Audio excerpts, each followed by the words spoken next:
Les invito a abrir la Biblia a la iglesia en la carta de Santiago. Comenzamos el domingo pasado.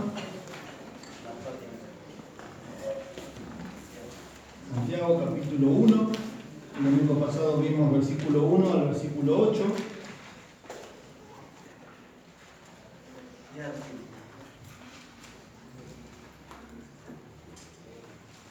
Hoy vamos a seguir con el versículo 9 al 11. Pero vamos a leer del versículo 1 al 11 para enganchar el texto que hoy vamos a estudiar. Santiago, siervo de Dios y del Señor Jesucristo, a las 12 tribus que están en la dispersión, salud. Hermanos míos, tened por sumo gozo cuando os halléis en diversas pruebas, sabiendo que la prueba de vuestra fe produce paciencia. Mas tenga la paciencia su obra completa, para que seáis perfectos y cabales, sin que os falte cosa alguna. Y si alguno de vosotros tiene falta de sabiduría, pídala a Dios, el cual da a todos abundantemente y sin reproche, y le será dada. Pero pida con fe, no dudando nada, porque el que duda es semejante a la onda del mar que es arrastrada por el viento y echada de una parte a otra. No piense, pues, quien tal haga, que recibirá cosa alguna del Señor. El hombre de doble ánimo es inconstante en todos sus caminos. El hermano que es de humilde condición, gloríese en su exaltación. Pero el que es rico, en su humillación, porque él pasará como la flor de la hierba. Porque cuando sale el sol con calor abrasador, la hierba se seca, su flor se cae y perece su hermosa apariencia. Así también se marchitará el rico en todas sus empresas.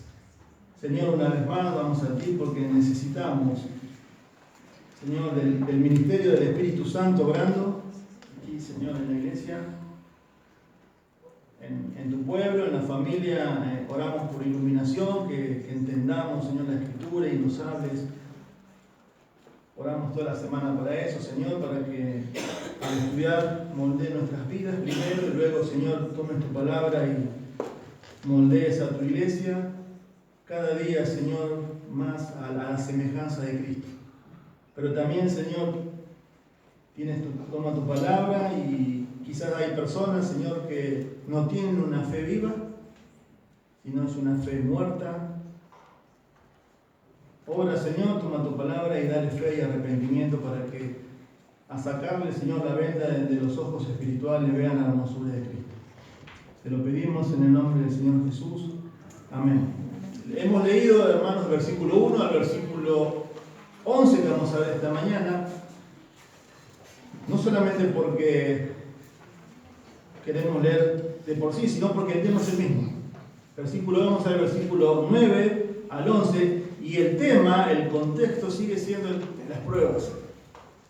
Santiago, el domingo pasado empezamos, se da ahí como el autor de la carta, recuerden versículo 1, siervo de Dios y del Señor Jesucristo, a las 12 tribus que están en la dispersión. Hoy hemos visto en el inductivo, está destinado a creyentes judíos que están siendo diseminados, dispersos por todo el imperio romano a causa de ser nuevos cristianos. Y no es casualidad, hermanos, que la carta comienza con el tema de las pruebas.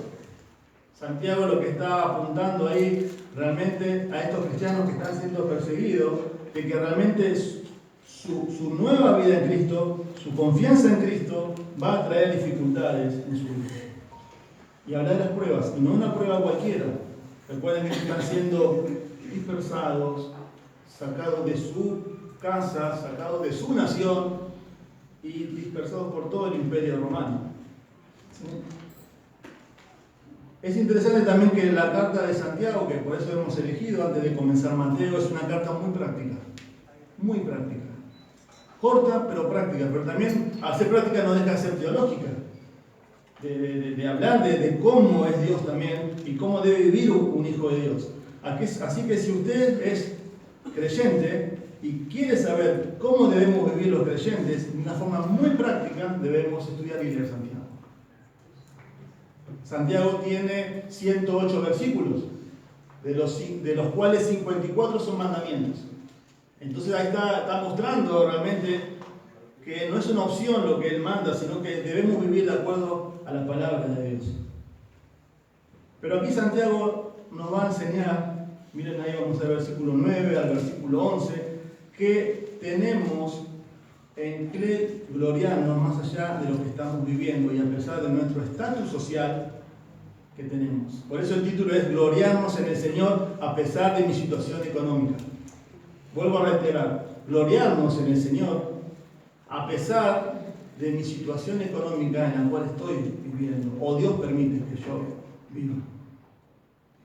Y por eso hemos leído el versículo 1 al versículo 11, porque el tema es el mismo. Del versículo 1 al versículo 8 ya vimos el domingo pasado, la prueba y cómo debemos tener la actitud ante las pruebas. Pero también, hermanos, la idea acá es que la prueba es algo que Dios quiere trabajar en nosotros, en nuestras vidas, en nuestros corazones. Dios, como vimos hoy en el inductivo también, el domingo pasado, va a utilizar diversas pruebas y en este caso usa la aflicción. Pero también la idea es que en esa prueba, la idea es que no debemos aferrarnos, esa es la idea principal del texto, a nuestra condición externa, social o económica que tengo. Porque tanto el rico como el pobre, como vamos a ver hoy, dependen en la prueba de la gracia de Dios. Deberían depender de la gracia de Dios. Quizás todos nosotros, yo al estudiar la semana, dice, bueno, todos nos vamos a identificar porque el texto, vamos a ir ahora, versículo 9 al versículo 11, habla de dos grupos, Santiago. El hermano pobre y el hermano rico. Y está hablando no de una actitud espiritual, sino de la condición social. Había pobres y había ricos. Y luego Santiago a lo largo de la carta lo va a enseñar eso también. Miren, versículo 9. Por eso en estos versículos el tema es gloriarse en el Señor a pesar de mi situación económica, pero vamos a encontrar un mandamiento y dos peligros. Hay un mandamiento para los dos grupos, para el pobre y para el rico, pero hay dos peligros, uno para el pobre y otro para el rico. Y vamos a ver qué es lo que Santiago y el Espíritu de Dios nos quiere enseñar. Versículo 9, ahí vamos a ver primero el mandamiento de gloriarse en el Señor. Primer punto, el mandamiento de gloriarse en el Señor. Vamos a leer otra vez el versículo 9, por favor. El hermano que es de humilde condición, gloríese en su exaltación. ¿Vieron? Es muy cortito, pero muy profundo este versículo. El hermano que es de humilde condición, gloríese en su exaltación. Vuelvo a reiterar, hermanos, Santiago aquí no está dando una clase de estatus social, sino que el tema sigue siendo las pruebas. Pero a la vez estos versículos identifican dos grupos de hermanos. Y es interesante que el versículo 9 comienza con dice el hermano. Esa palabra en la carta usted la va a encontrar 20 veces. Santiago dice hermanos, hermanos, hermanos, hermanos. Mira ahí nomás también. Usted lo ve en el versículo 19 para ver cómo Santiago, el tono de la carta. Por esto, mis amados hermanos, dice 1.19. 2.1. Hermanos míos, que vuestra fe en nuestro glorioso Señor Jesucristo sea sin acepción de personas. Él comienza esta carta usando mucho a esa palabra con el propósito, como vimos también el domingo pasado, de identificarse con ellos. Hermano, recuerden que Santiago está usando acá un tono pastoral. Además, Santiago, como vimos el domingo pasado, fue un baluarte de la iglesia primitiva, de la iglesia de Jerusalén. Seguramente fue uno de los ancianos, pastores. Y él se identifica con lo que está pasando con estos hermanos. Él sabe el contexto, él sabe, por eso escribe, que están siendo dispersados, que están siendo perseguidos, que están perdiendo su casa, que están dejando su nación. Y él comienza diciendo en el versículo 9, el hermano. Pero dice ahí, el primer grupo, el hermano que es de humilde condición. Primero le habla al hermano pobre. Miren, tengo acá las dos versiones, la NBI y las Américas. Dice el versículo 9, el hermano de condición humilde debe sentirse orgulloso de su alta dignidad y el rico de su humilde condición.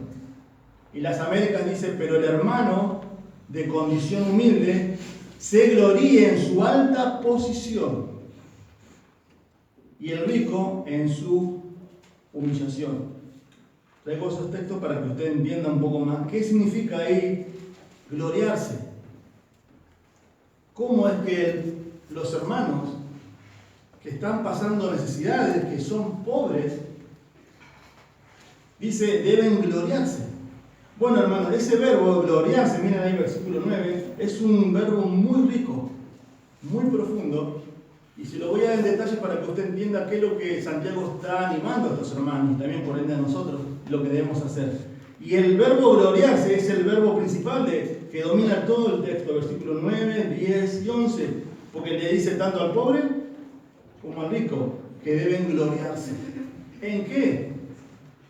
Bueno, miren ahí, lo interesante de este verbo es que está en presente imperativo. ¿Qué significa eso? ¿Qué es un mandamiento? Santiago está diciendo, ustedes deben hacer esto, deben gloriarse. Y está en tiempo presente. ¿Qué significa eso? Que es una acción continua, es algo diario que deben hacer. O sea, y también ese verbo significa, la palabra es jactarse de un privilegio o posición. Es un regocijo o sentido de satisfacción por algo que se tiene o que se espera tener. Vuelvo a reiterar, ese verbo significa jactarse de un privilegio o una posición. Es un regocijo o sentido de satisfacción por algo que se tiene o que se espera tener. En el buen sentido, por eso la versión que le he leído recién, la NBI, dice, debe sentirse orgulloso. Y esa es la palabra ahí. En el buen sentido, el verbo es usado muchas veces en el Nuevo Testamento, pero mucho en el sentido de positivo, no de orgullo negativo, sino sean dignos de eso, jáctense. Esa es la idea. La idea acá es que los pobres se jacten. Aquí está el gozo del orgullo legítimo. Quizás no tengan nada por lo que están pasando, en el contexto de que están perdiéndolo todo, pero regocíjense, gloríense. ¿Por qué? Porque es un privilegio que ustedes tienen. ¿Y qué privilegio es? Bueno, hermanos, ustedes, miren el versículo 9, son exaltados por Dios. ¿De qué manera? ¿Físicamente? ¿Monetariamente? No, espiritualmente. Dios lo que le está pidiendo a este grupo de hermanos, miren, el hermano que es de humilde condición, el hermano que es pobre, el hermano que no tiene nada, el hermano que quizás perdió su casa, el hermano que dejó su nación, el hermano que quizás perdió su trabajo, el hermano que quizás se vio separado de sus hermanos, de su madre, por identificarse con Cristo, le está pidiendo, le está ordenando, porque es un mandamiento, que se regocijen, que tengan una satisfacción por lo que son, en Cristo Jesús. ¿De qué manera? Bueno, espiritualmente. Pueden ser la escoria del mundo, la suciedad del mundo, pero pueden regocijarse porque su posición delante de Dios es de exaltación. Yo me imaginaba en la semana viendo este texto, ¿se imaginan enseñando este texto hoy en las iglesias de la prosperidad? No, son pobres. Regocíjenme, no, pero yo quiero esto. Salud, trabajo. No, yo vengo a la iglesia por eso. Pablo está diciendo todo lo contrario. Santiago está mandando, de alguna manera, a sentirnos orgullosos, a tener regocijo, satisfacción en nuestra posición en Cristo. A pesar de lo que están sufriendo, recuerden el contexto de las pruebas, a pesar de lo que están pasando, pero yo pensaba, Suena lindo esto, ¿no? Pastor, yo estoy sentado en los lugares celestiales con Cristo Jesús, Efesios 1, lindo para estudiar de todo lo que somos en Cristo Jesús. Pero en la práctica, me cuesta llegar a fin de mes, la luz sigue llegando, el gas. ¿Cómo hago esto práctico?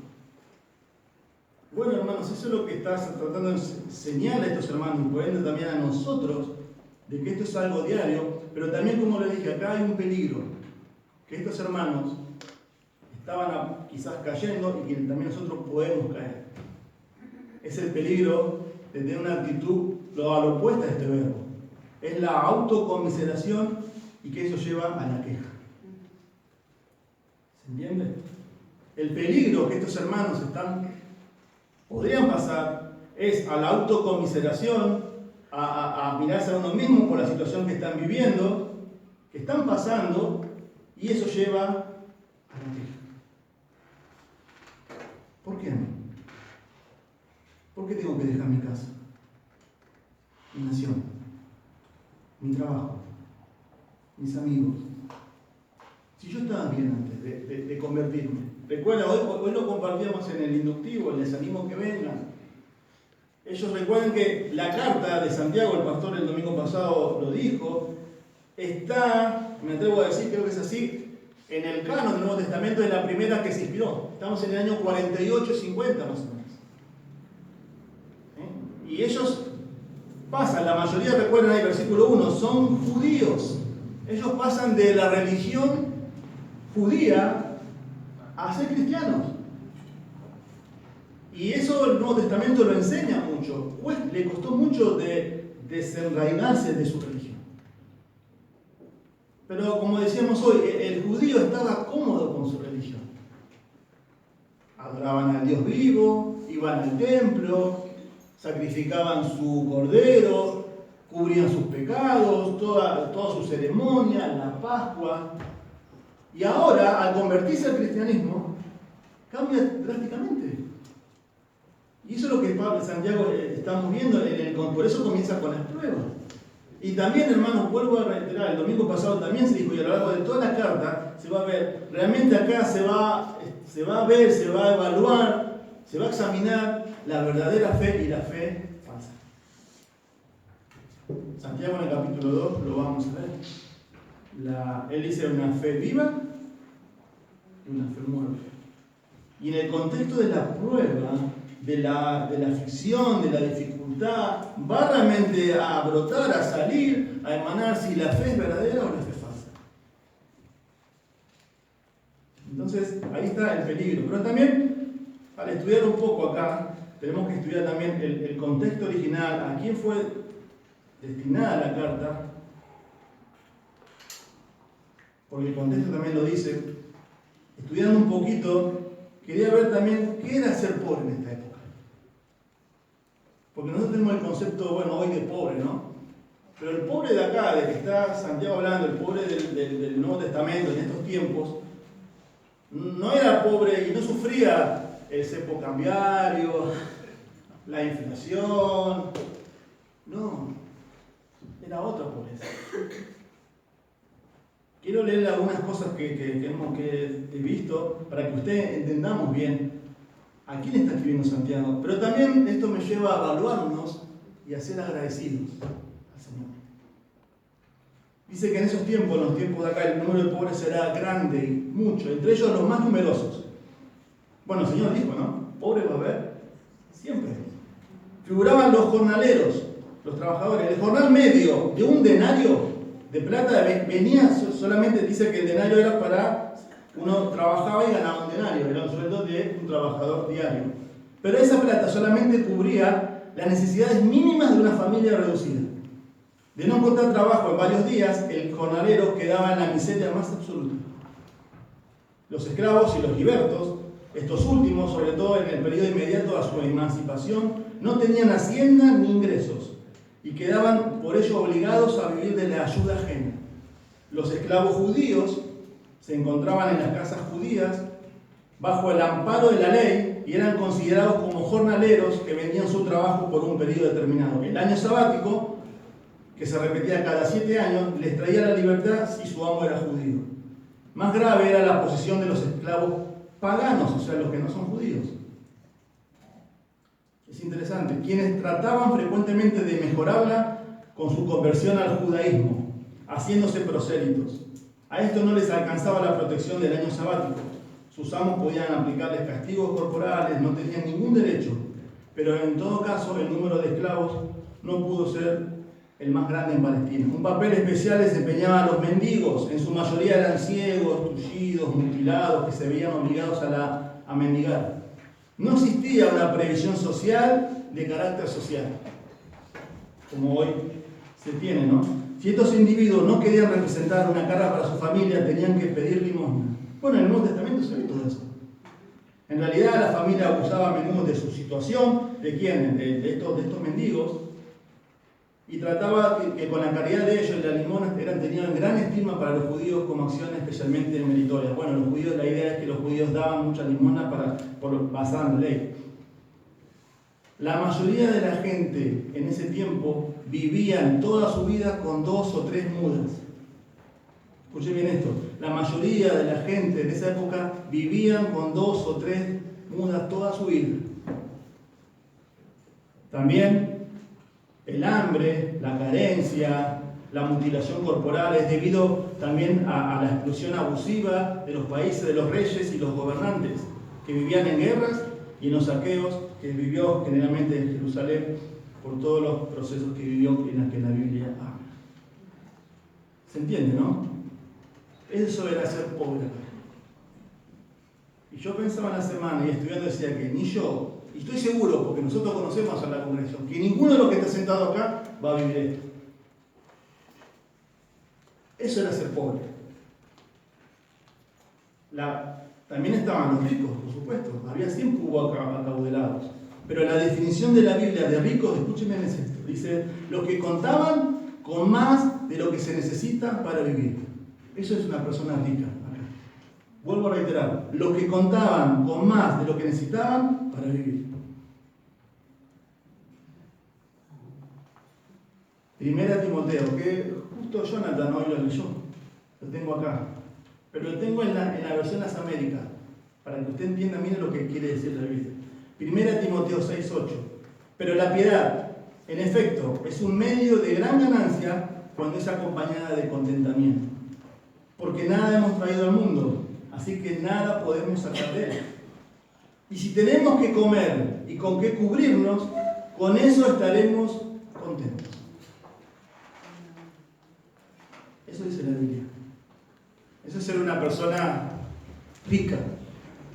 Tenemos con qué cubrirnos, comemos, tenemos un techo, estemos contentos con eso. Por eso el peligro que estos hermanos podían sufrir era la autocomiseración. ¿Por qué me está pasando esto? Y eso llevaba a la queja. Y Santiago, miren ahí, capítulo 5, versículo 9, en el contexto que luego vamos a ver, que lo está animando a que el Señor va a venir. Tengan paciencia, están pasando dificultades. Miren el versículo 8, dice, tened, 8 y 9 por favor, me pueden leer, hermano. Versículo 8 y 9 del capítulo 5 de Santiago.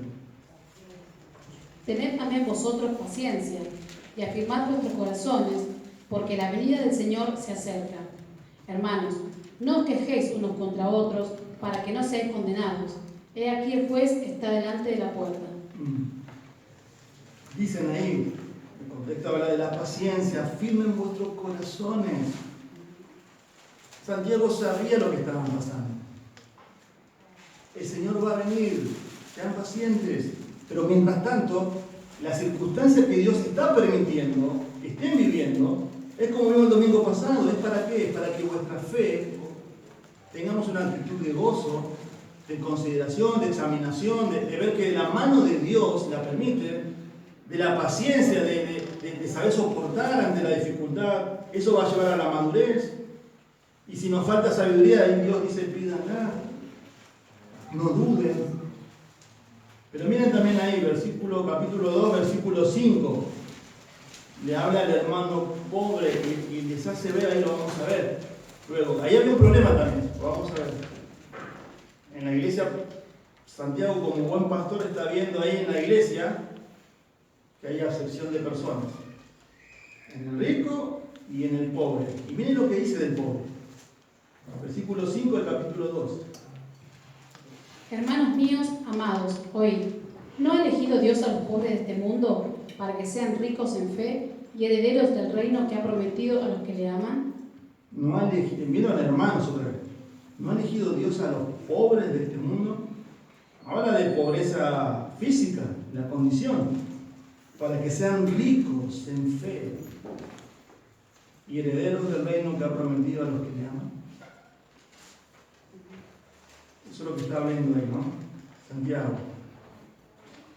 La pregunta y la aplicación para nosotros hoy es: ¿en qué me glorío yo? ¿Con qué estoy satisfecho? Soy generalmente, como se dice acá, ante la dificultad, ante la prueba que Dios le permite, de tener esa actitud de conmiseración, de mirarme solamente al ombligo, ¿por qué me está pasando a mí? ¿O veo lo que tengo en el Señor? Mira, Dios permitió, Dios está permitiendo esto, por algo Dios está permitiendo esto. Yo no entiendo, pero confío en el Señor. Pero el peligro es la autoconmiseración y la queja. Y muchas veces creemos que eso nos lleva a excusarnos por lo que estamos pasando.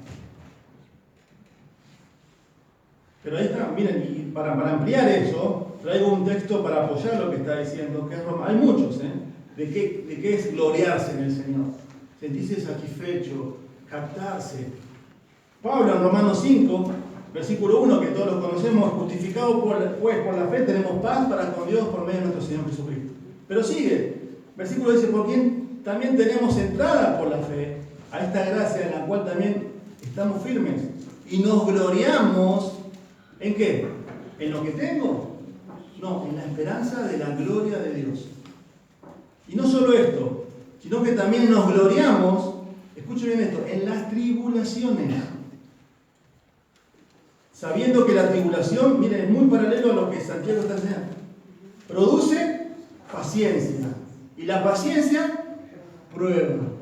Y la prueba, esperanza. ¿Y qué es lo que dijo ahí que debemos gloriarnos? En la esperanza. Y la esperanza no nos defrauda, porque el amor de Dios ha sido derramado en nuestros corazones por el Espíritu Santo que nos fue dado. Hermanos, la prueba, sea cual sea, y la condición y el estatus social que tengamos, va a evidenciar realmente cómo es nuestra fe. Acá le está diciendo a los pobres, a estos pobres, gloríense, jáctense. Esto es momentáneo,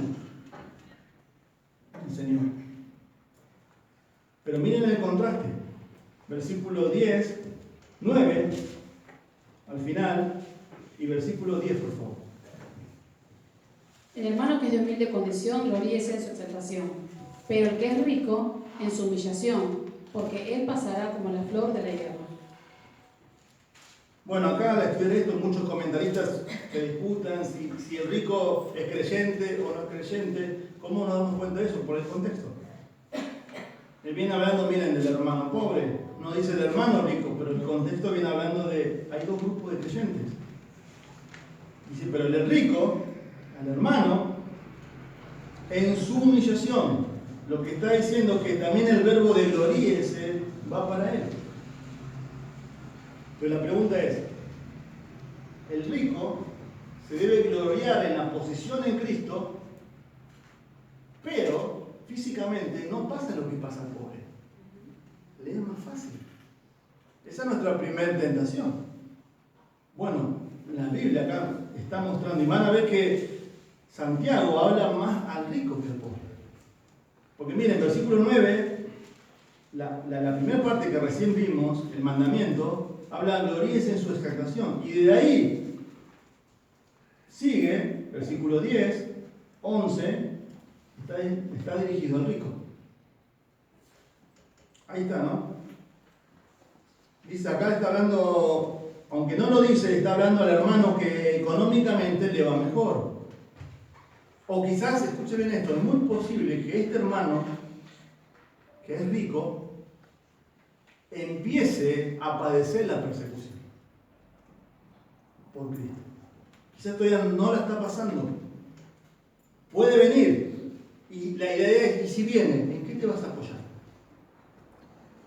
El hombre materialmente rico, dice, debía gloriarse en su humillación. La idea es que un creyente que tiene riquezas materiales y por otra parte físicamente bendecido, debe gozarse cuando llegan las pruebas.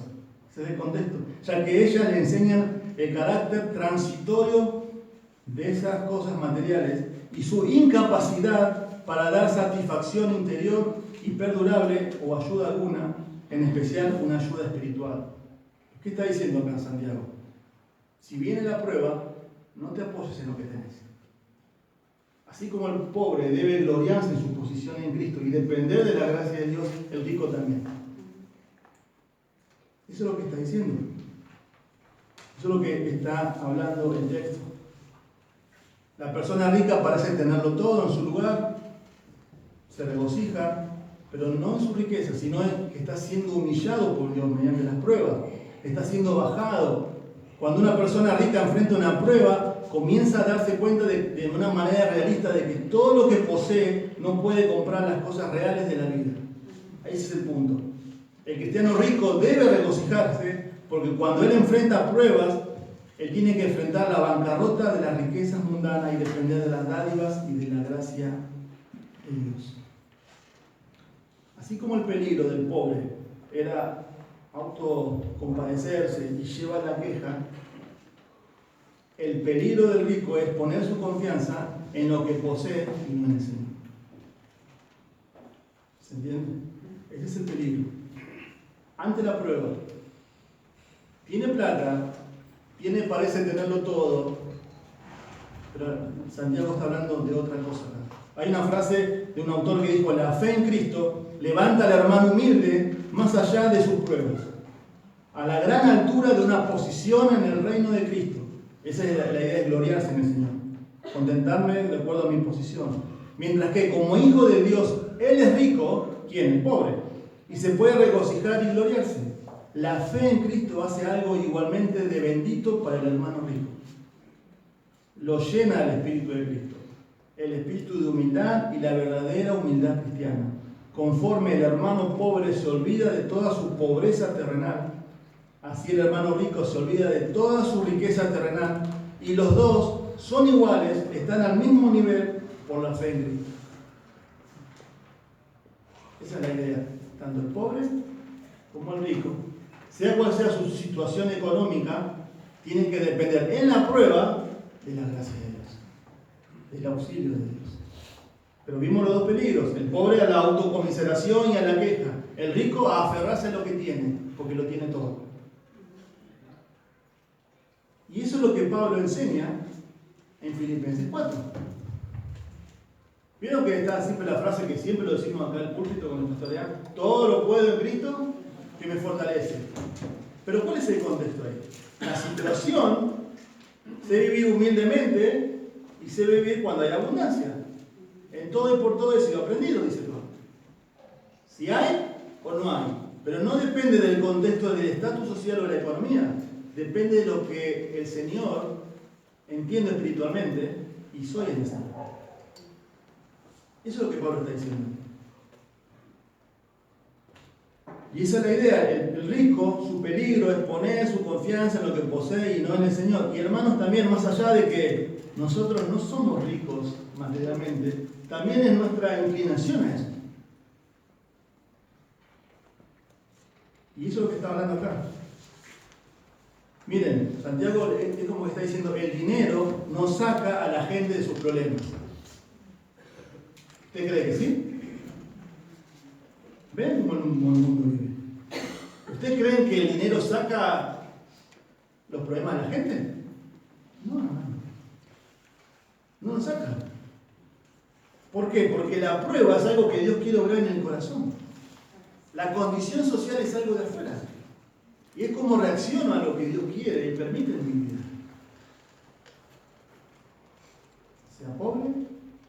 sea de clase media, sea donde viva, sea lo que Dios me ha permitido tener bajo su gracia. Pero uno puede tener que decir, sí, pero el dinero ayuda a muchas cosas. El dinero no puede comprar la salud. Puede ayudar a quizás a hacer más tratamientos, otras cosas, pero no la compra. El dinero tampoco puede comprar la seguridad. Puedes poner alarma, rejas, lo que quiera, pero el dinero no compra la vida. Jesús enseñó mucho eso, ¿no? ¿De qué sirve que ganares todo el mundo y perdieres tu alma? El dinero no puede comprar la salvación de tu hijo, o tu esposo, o tu esposa, ¿o no? No. Eso depende de la gracia de Dios. No pongas tu confianza en eso. Por eso 1 Timoteo 6:17 dice, a los ricos de este siglo, manda que no sean altivos, Timoteo, Pablo está escribiendo, ni pongan, miren, su esperanza en las riquezas, las cuales son inciertas, sino en el Dios vivo, que nos da todas las cosas en abundancia para que las disfrutemos. Que hagan bien, que sean ricos en buenas obras, dadivosos, generosos, atesorando, miren la palabra que usa, atesorando para sí, pero ¿qué? Y echen mano de la vida eterna. Porque Pablo sabía, le está diciendo a Timoteo, ese es el peligro. No está en contra de las riquezas, sino en la actitud hacia el dinero. ¿Y por qué? Miren, ¿por qué no pongas tu confianza en eso? Miren, vamos a leer versículo 10, por favor. Porque él pasará como la flor de la hierba. No hay otra mejor ilustración que esta, que toma acá Santiago. Santiago está tomando una ilustración del Antiguo Testamento, porque le está escribiendo a judíos. Y este texto es de Isaías 46. Dice, mira así, Isaías 47, la hierba se seca, la flor se marchita, pero el viento de Jehová sopló en ella, ciertamente como hierba es el pueblo. Sécase la hierba, marchítase la flor, mas la palabra del Señor nuestro permanece para siempre. Ahí está tomado. Recuerden que Santiago le está escribiendo a quién? A judíos. Ellos rápidamente asociaron esta ilustración. Miren versículo 10. El rico, no te apoyes en lo que tenés. ¿Por qué? ¿Por qué? Porque va a pasar como la flor de la hierba. Es transitorio, no dura. También derriba el concepto que todo judío tenía de que ellos atribuían de cómo una persona era rica y cómo una persona era pobre. Recuerden que para un judío ser una persona rica era sinónimo de bendición de Dios. Y una persona pobre era una maldición de Dios. Santiago acá está echando por tierra diciendo no. Por eso traía el texto de Isaías 47. Y ahí lo dice. La hierba se seca, la flor se marchita, viene el viento, sopla, Jehová hace soplar. Así es la hierba como el pueblo, dice. Se seca la hierba, se marchita la flor, mas la palabra de Dios permanece para siempre. En Israel, hermanos, había 3 tipos de flores muy comunes, se las leo. La anémona, el ciclamen y el lirio. Esa florece, y usted puede ver, dice acá, los que conocen, acá tomé de un comentarista, la belleza de sus colores en febrero. Pero son quemados y terminan secándose en mayo. ¿Debido a qué? Debido al clima que tiene Israel. No dura mucho la flor. ¿No vieron alguna vez una flor? ¿Cómo es? Nosotros tenemos con mi esposa un rosal, una sola rosa. Y a veces la agarramos, cortás una y la pones en el florero. Y oro resplandeciente, roja, grande, así. 2 días ya se van cayendo, al tercer día ya. 4 días no hay nada, sacala. Santiago está diciendo, no se apoyen en su riqueza. ¿Por qué? Porque es así. Es transitorio. No confíen en eso. ¿Por qué? Porque Dios la puede dar y Dios la puede sacar en cualquier momento. Y eso es lo que le está diciendo a estos hermanos. Quizás están en la duda de decir, pero yo antes iba al templo, sacrificaba el corderito, no tenía este tipo de problemas. Ahora que creía en el Mesías, veo al vecino que se fue, dejó la casa, dejó la nación, dejó la familia. Y yo estoy en una posición buena. ¿También tengo que dejar eso? Y Santiago está diciendo, no te apoyes en eso. Miren el texto del versículo 10. Eso pasa. Eso pasa.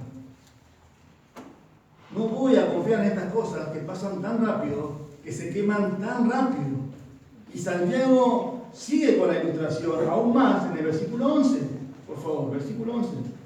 Porque cuando sale el sol con calor abrasador, la hierba se seca, su flor se cae y perece su hermosa apariencia.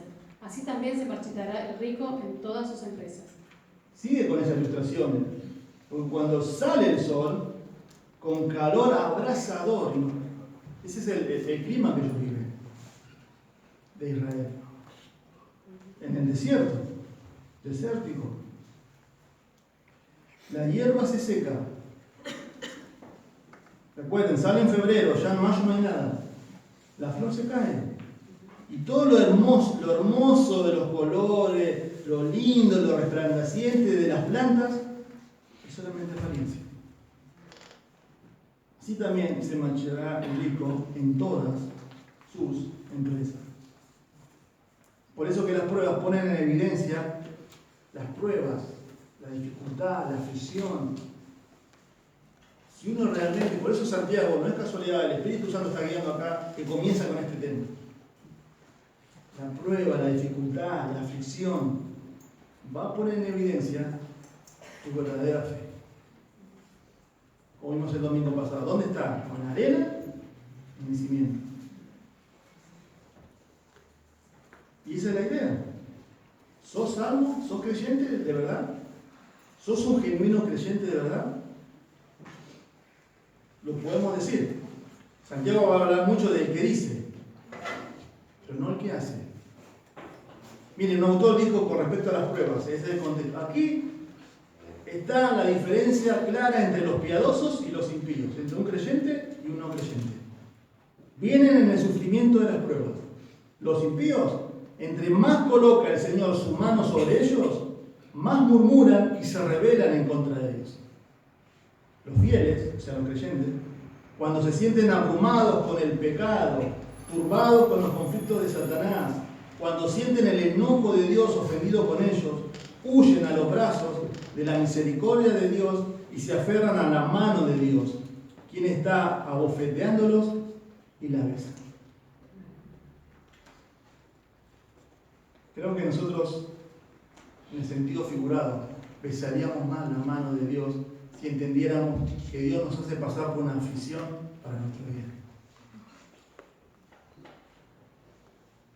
Los sufrimientos no son más que pequeñas astillas de la cruz de Cristo. Pequeñas, son difíciles, son duras, duelen, sí, pero son astillas a la luz de la cruz de Cristo. Y termino diciendo, George Whitefield dijo y citó, todas las pruebas tienen dos propósitos: que podamos estar familiarizados con nuestros corazones impíos. Dios saca lo que hay en nuestro corazón en la prueba.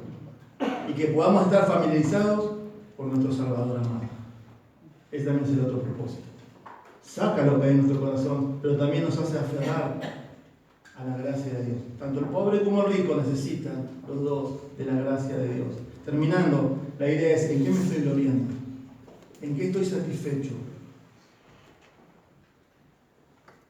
Tenemos en qué gloriarnos, mucho. Hermanos, si estás pasando por momentos de dificultades económicas, o la mayoría como todos acá lo somos, la pobreza es pasajera. ¿Soy de autocompadecerme? ¿Soy quejoso? Yo creo que lo que vimos hoy de lo que es ser pobre en el Nuevo Testamento es para agradecer, ¿no? Porque todos comemos, todos tenemos un abrigo, todos tenemos un techo, y dice, estemos contentos con esto. Y nos quejamos y pedimos.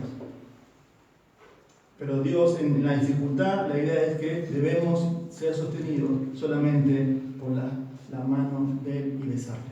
Amén. Señor, gracias te damos por tu palabra.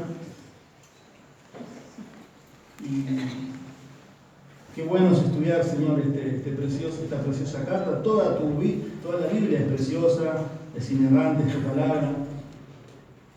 Pero, Señor, esta carta que empezamos a estudiar es bien práctica. Tú lo has dejado con un propósito. Para que nuestra fe sea vivida y ante la dificultad, la aflicción, la prueba, nos aferremos a los recursos que tú nos das, Señor.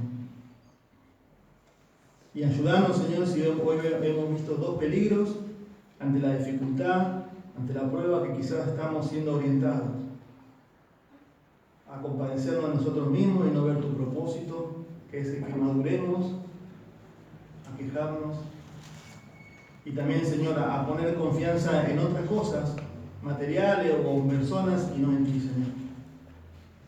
Ayúdanos, Señor, a entender, y si estamos pasando por prueba, y si hay hermanos acá, Señor, que están pasando por dificultad, que seguro que es así, que nos aferremos a tu gracia, Señor, a tu mano, la besemos y entendamos que tú, Señor, tienes un propósito. Te lo pedimos en el nombre de Cristo Jesús.